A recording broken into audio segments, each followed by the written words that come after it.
Kerajaan di langit memiliki hukum seperti di dunia manusia, bahkan hukum di sana ketat, namun adil. Tidak ada satu dewa atau dewi dapat melanggarnya kecuali mendapatkan hukuman setimpal. Dikisahkan pada masa itu, seorang dewa dan dewi telah melanggar aturan langit. Hakim di Kahyangan menetapkan hukuman bagi mereka untuk turun ke bumi dan hidup sebagai hewan.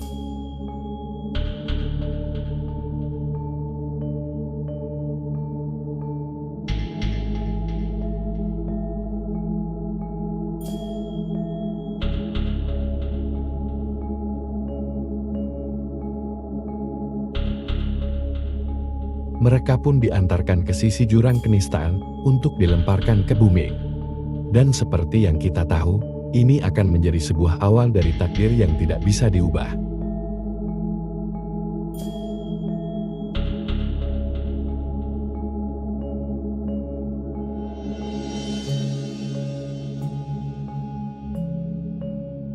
Entah mereka harus memulai kehidupan baru mereka dari mana, yang jelas mereka kini kebingungan. Mereka memutuskan untuk berpisah sementara, karena kini habitat mereka pun berbeda. Hutan tersebut dekat dengan kerajaan yang dipimpin oleh Prabu Tapa Agung yang saat itu tengah berburu. Prabu Tapa Agung sangat terkenal dengan kemahiran berburunya. Terkadang dia pergi sendiri ke hutan untuk berburu. Saat itu, tiba-tiba Prabu Tapa Agung ingin buang air kecil. Dia mendekat ke sebuah pohon dan menuntaskan hajatnya di sana. Namun tanpa sepengetahuannya, separuh dari air seninya tertampung di dalam sebuah batok kelapa. Saat itu babi hutan jelmaan sang dewi tengah kehausan. Dia melihat batok kelapa yang menampung air. Akhirnya dia meminum air dari batok kelapa itu tanpa dia tahu bahwa itu air seni sang raja. Sebuah keajaiban seperti terjadi begitu saja. Babi hutan itu tiba-tiba hamil setelah meminum air seni sang raja. Tak lama kemudian, babi hutan itu melahirkan anak manusia di balik semak belukar, seorang bayi perempuan yang sangat cantik. Sayangnya, dia tidak bisa merawat anaknya sendiri. Dia hanya bisa menunggu seseorang yang bisa menolongnya untuk merawat anaknya. Keesokan harinya, sang raja kembali ke hutan sendirian untuk berburu. Namun dia mendengar suara tangisan bayi dari kejauhan. Prabu Tapa Agung turun dari kudanya untuk mencari asal dari suara tangisan bayi tersebut. Betapa terkejutnya dia ketika dia menemukan bayi manusia di tengah hutan seperti ini. Tega sekali orang tua yang membuangnya.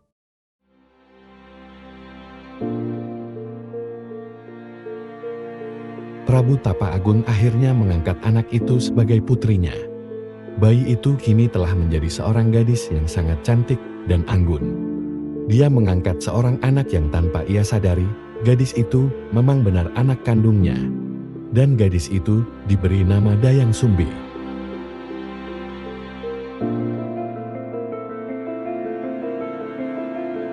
Di tengah taman istana, terdapat sebuah rumah panggung, di mana di sanalah gadis itu melakukan kegiatan yang dia senangi, yaitu menenun.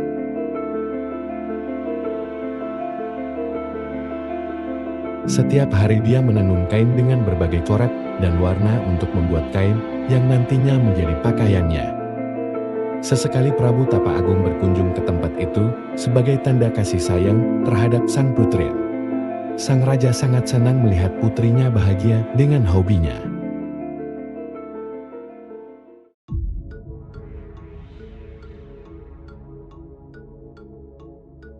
Satu hari, Dayang Sumbi tengah menenun di tempatnya, namun tiba-tiba benangnya terjatuh dan menggelinding hingga keluar istana. Namun, karena peraturan bahwa sang putri dilarang keluar istana, akhirnya dia hanya bisa bersumpah dengan sembarangan. Bila saja ada yang mengembalikan benang itu padanya, bila wanita, akan ia jadikan saudara, dan bila pria, dia akan menikahinya.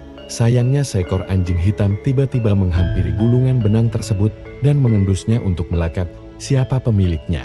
Ternyata anjing itu adalah Tuman, sang dewa yang dulu dikutuk menjadi anjing.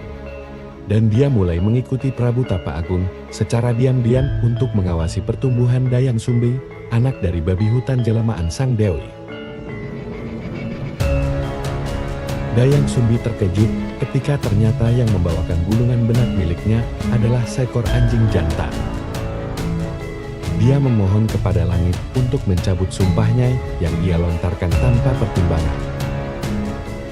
Langit yang cerah saat itu menjadi mendung, petir menyambar-nyambar seperti mengisyaratkan bahwa sumpah yang telah dilangitkan harus dilakukan dan ditepati.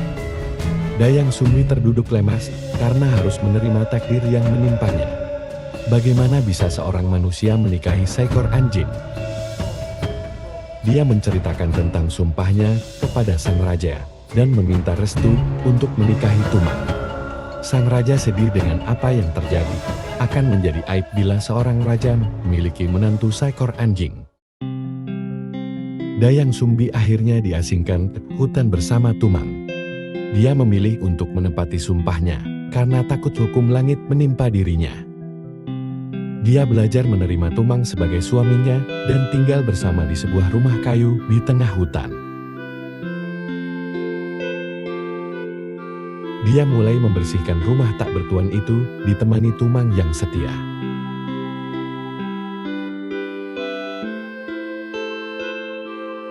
Saat hari mulai malam, dia merasa bingung bagaimana cara dia melayani Tumang sebagai suami, karena mereka adalah dua makhluk yang berbeda.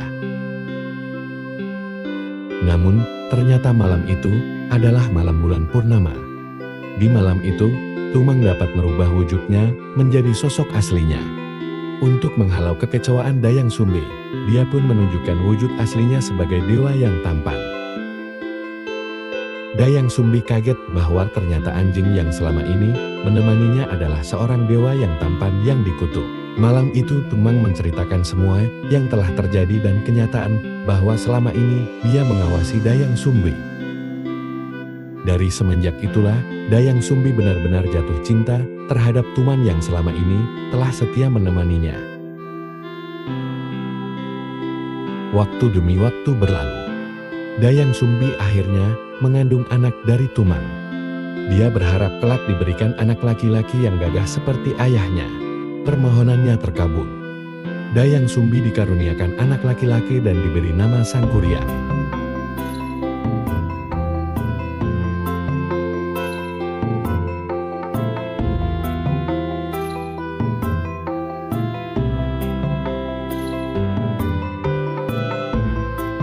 Dayang Sumbi sangat menyayangi Sangkuriang. Begitu juga Tumang. Dia selalu mengawasi anaknya meskipun Sangkuriang tidak tahu jika Tumang adalah ayahnya. Sangkuriang pergi untuk berburu karena sudah janji kepada ibunya untuk membawakan hati rusa. Namun di perjalanan, dia malah menemukan babi hutan dan berniat untuk memburunya. Sangkuriang tidak tahu bahwa babi hutan yang ia buru adalah neneknya, jelmaan dari Dewi Kahyangan yang dihukum ke bumi bersama Tumang.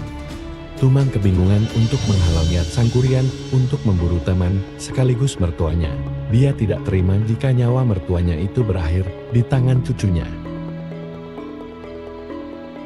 Saat Sangkuriang melepaskan anak panahnya, dia dengan sigap menangkap anak panahnya sebelum mengenai babi hutan itu.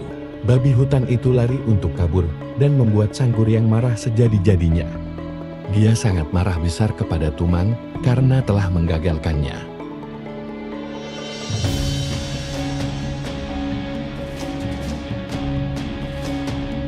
Kemarahannya sangat memuncak hingga dia membidik Tumang dengan panahnya dan menembakkannya sampai akhirnya Tumang tewas. Tidak sampai di sana, Sangkuriang juga mengambil hatinya Tumang untuk diberikan kepada ibunya. Sangkuriang berjalan pulang meskipun pikirannya tertuju pada Tumang. Dia mengantongi hati Tumang dalam kantong kain yang ia bawa. Dayang Sumbi memasak hati rusa hasil buruan anaknya. Ya, Dayang Sumbi tidak tahu bahwa itu hati dari suaminya. Dia percaya bahwa hati yang sedang ia masak adalah hati rusa. Mereka makan bersama hati Tumang itu. Dayang Sumbi bertanya kemana Tumang, karena dia tak melihatnya sedari tadi. Sangkuriang akhirnya terus terang kepada ibunya bahwa hati yang ia makan adalah hati Tumang. Dayang Sumbi marah besar kepadanya hingga dia memukul kepala Sang Kuryang dengan centong nasi. Sang Kuryang berlari pergi dari rumah itu. Dia berpikir ibunya sudah gila ketika dia bilang bahwa Tumang adalah ayahnya. Bertahun-tahun kemudian, Dayang Sumbi masih tetap menyesali kepergian anaknya. Entah bagaimana kabarnya, dia berharap anaknya baik-baik saja. Namun di tempat lain, ternyata Sang Kuryang tumbuh menjadi pria yang gagah dan perkasa. Dia mempelajari banyak ilmu bela diri dan kanuragan. Terkadang Sang Kuryang teringat tentang ibunya yang berkata bahwa Tumang adalah ayahnya. Dia benar-benar sakit hati mendengar ucapan itu dari ibunya. Walau sebenarnya dia merindukan ibunya.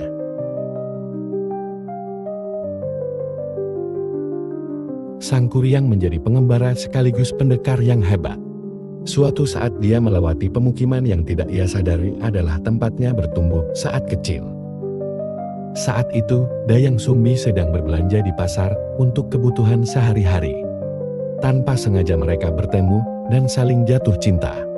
Mereka sama-sama tidak tahu bahwa mereka adalah ibu dan anak yang dipertemukan kembali oleh takdir.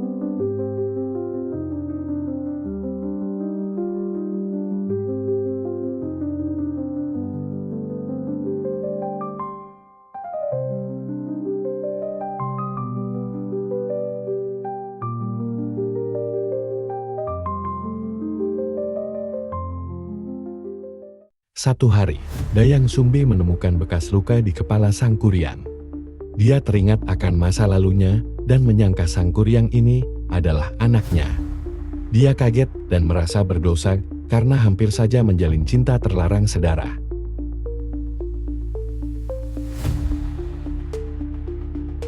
Dayang Sumbi memberitahu Sang Kuryang bahwa dia adalah ibunya.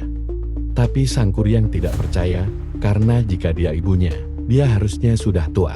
Sang Kuryang sudah terlanjur jatuh hati kepada Dayang Sumbi. Dia berpikir apakah ini salah, karena tidak mungkin ibunya masih semuda dan secantik itu. Dayang Sumbi kebingungan. Dia tidak mau hal gila ini terjadi. Dia memikirkan bagaimana caranya untuk menghentikan Sang Kuryang.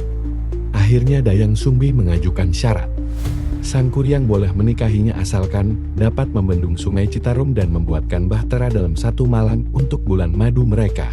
Sang Kuryang menyanggupinya dan bergegas saat senja tiba untuk memanggil Dedemit dan Genderuwo yang akan ia minta untuk membantunya.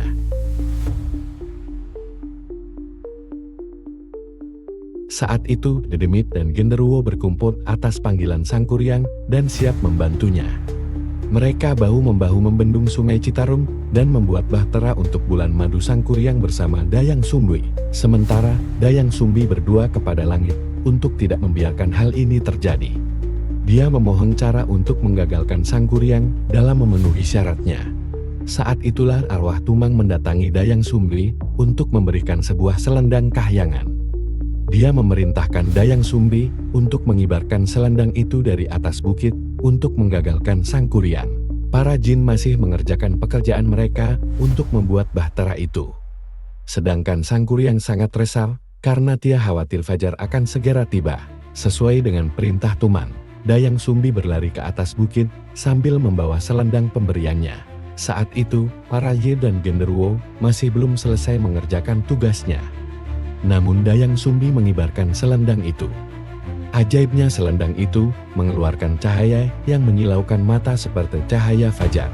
Para jin dan Genderuwo yang takut akan sinar matahari berlari ketakutan untuk menghindarinya.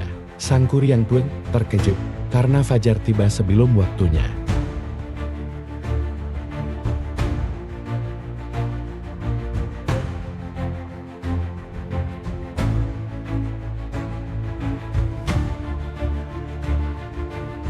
Ini adalah kekalahan bagi Sang Kuryang karena tidak bisa mendapatkan cintanya. Dia tidak mau mengerti saat Dayang Sumbi menjelaskan bahwa dia adalah ibunya. Sang Kuryang pun marah karena dikalahkan oleh takdir.